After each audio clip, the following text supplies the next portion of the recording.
तक सोना लाल कर नहीं आमदा, जब तक सोना लाल कर नहीं आमदा, विंदिया पूए वल निगावा पादिया,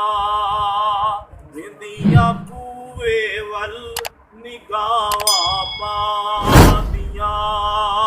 तार दिंदिया ने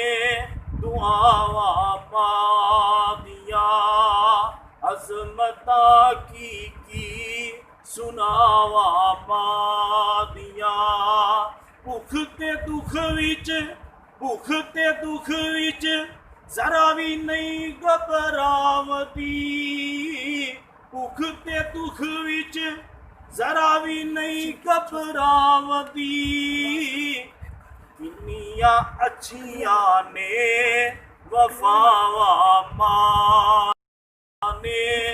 दुआवा मां दिया, अजमता की सुनावा मां दिया, रो पे प्यारे नबी मुहम्मद मुस्तफा, नबी अलैहिस्सलाम हुदैबिया वाला जो उमरा करने वास्ते गए, आपके सहाबा भी आपके नाल एक जगह के ऊपर तशरीफ फरमा ने, पैगंबर अलैहिस्सलाम उस जगह तो उठे, एक साइड के ऊपर एक मट्टी की ढेरी के ऊपर चले गए, इस मट्टी की ढेरी नूं आप कदी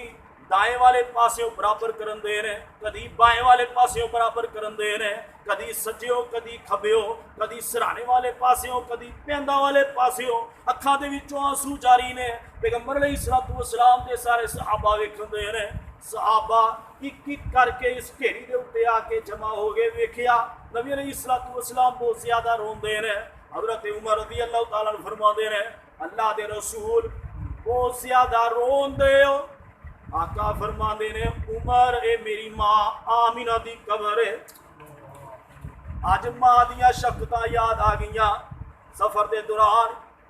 यो जगह है जिथे मेरी मां ने वफात पाई है, उदों मैं छोटा जिहा सी, रो पे प्यारे नबी मुहम्मद मुस्तफा, रो पे प्यारे नबी मुहम्मद मुस्तफा, याद आया जद जुदाइया मां दिया, याद आया जद जुदाइया मां दिया, तार दिंदिया ने दुआवा मां दिया, अजमता की सुनावा मां